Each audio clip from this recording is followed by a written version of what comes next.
My name is Ethan Sharp with Elzer and Monroe Woodworking. Really how this whole wood shop started is from quarantine last year, 2020. We're in mid-quarantine. And I've grown up, watching my grandfather and my dad always working with saws and power tools because, my grandfather was in construction and we called my grandfather Pap. His name was Elzer Jackson Sharp. And growing up, Pap was a construction worker. He and my dad built both of the houses that I grew up in. So when we built our house, Mom and Dad had already sold the old house, so we had to move into the new house quick.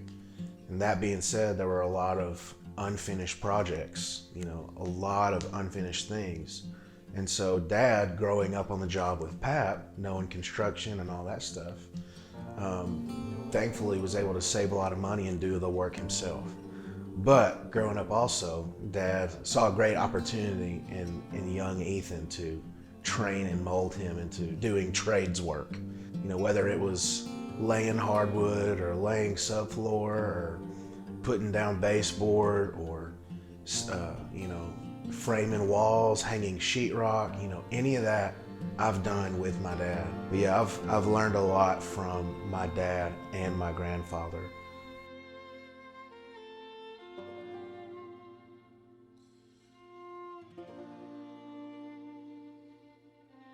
Dad's always been worked carpentry. He's a master carpenter. My grandfather was a carpenter. Sawdust is sort of in my veins, and it sort of goes into my sons as well. As a young guy, we grew up on a 25-acre farm with cows, and about an acre of that was dedicated to garden. But all three kids, we all had to work in the garden, mostly my brother and I. What we didn't realize is back then, we really, compared to today's standards, we ate like kings, like little kings and princes. When you think that, we never went without a meal.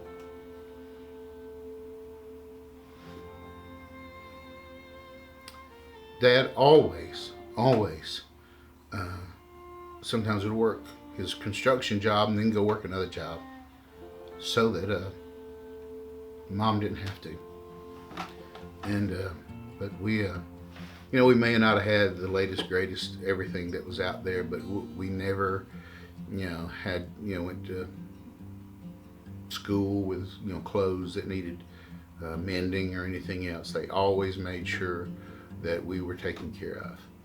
But he moved from building houses to more commercial work, building steel construction. He started working for commercial steel builders as their foreman, and he and three guys there formed Huntsville Design and Construction Company. So he's built steel buildings all over Huntsville. It's hard to go down the street, not exaggerating, and not see a building that Dad's company or he had his hands on at some point in time. Even at the Rock Family Worship Center, there's a building that company that Dad worked for, Commercial Steel Builders. There's a building there that they constructed. So I can see it every day. Reminded of Pat. No one has lived until they've worked for Jack Sharp Construction in his 30s and 40s, when he was younger, stronger, driven like no one's business. And I think I may have a little bit of that in me. But at 60, it may be waning a little bit. Dad's legacy and Dad's ministry was to go to churches. And it never failed. We didn't church hop, but we would be at a church for a multi-year window of time, and then we would go to another one. And at first I didn't understand that, but looking back, it makes perfect sense, because when one church finished a building project, Dad was there. He used his expertise and skills at no cost to help make sure that things were done correctly, because it was the house of the Lord. Dad taught me a lot that has carried over in my life, just about how to treat people, how to serve God, and how to do a job and do it right, do it correctly. I've seen it in Ethan, just watching how some of their work ethic is. I would say it's taken hold. Some of my earliest memories of my grandfather were when we were younger, we would always go over to their house. Me and my two younger sisters, Olivia and Elena, we would always go to their house and stay the night because we loved going to Grandma and Pap's house. One of my favorite parts of going over to their house was we got to hang out with Pap before he went to work. And then all day we would hang out with Grandmama, and then we got to see Pap again at lunchtime. And so I just always had these clear memories of Pap coming in sweaty and gross from working outside all day, and us as little kids just being like, "Ew, Pap, you stink, go take a shower." And of course he's not going to do that because he's going back out to work in 30 minutes, but just that little bit of time we got. And then he retired and was able to spend a little bit more time with us. And so that's one just that really stands out, is just waking up to cook breakfast for him and for us, but really for him. And then, helping Grandmama with lunch for him when he came home later in the day.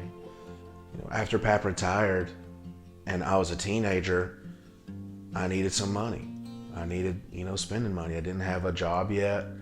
So Pap was like, "Come and work with me. I'll pay you $10 an hour and we'll get to work." He was never as hard on me as maybe he was on my dad or on my uncle growing up. But, he still didn't take it easy. We still did a lot of hard jobs. There were many full days where I'm not dried off until I lay down in bed that night because I've been sweating all day. Because of that, he just kind of taught me, okay, work is work. It's to be taken seriously. It's not to be messed with. Growing up and just watching my grandfather, and growing up and watching my dad and seeing how they worked impacted me. Because now, I feel like I have a very strong work ethic, a very strong work ethic. I feel like I do things in an excellent spirit. And that's not tooting my own horn. That's everything to do with them, because that's what they taught me. So my grandmother passed away in 2016. She had been suffering from dementia, and she was in a nursing home for a few years, and she just passed away in the nursing home. Unfortunately, I was in China at the time, so I was not able to be a pallbearer for her. And so when that happened, I chose to, I made the mental choice, the mental just decision, I'm not going to miss Paps, period. I'm going to carry my grandfather. He passed away in April of 2018. I remember after the fact, being at his funeral service, and so many people that I haven't seen in so long that knew my grandfather for way longer than I did. They were close friends or fellow church members or former employees of my grandfather. They would all come up to me and say, "What a legacy, what a legacy your grandfather left behind, in your aunt and uncle and in your dad and in you." And I've always heard about legacy, but it wasn't really until my grandfather died that I really had a better understanding of legacy. Because now I see my grandfather in my day-to-day life. I see him every morning when I wake up. I got a picture on my dresser of me and Pap when I was younger and when I was older. And then a few dominoes to remind me of him, because in his last couple of years on Earth, whenever we would go over, we would always play a game of dominoes with either a John Wayne movie or Andy Griffith show or Bonanza or Gunsmoke playing in the background. We would always have a game of dominoes. And I even see my dad in those ways throughout my life. He has impacted me so much as a person, and how I operate day to day, how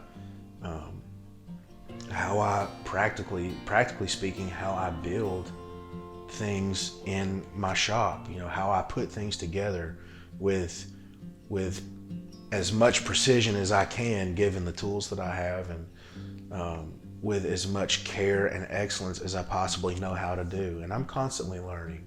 and I'm constantly, growing in this craft. I've always heard it said by both my pap and dad that sawdust runs in my veins. And I didn't really come to that realization until last year when all this started, that it really does. I see them constantly, and I hope that one day, when I have kids of my own, I'll be able to tell them stories about, my grandfather and how much he impacted me, and that my dad will be able to be the grandfather to them that Pap was to me.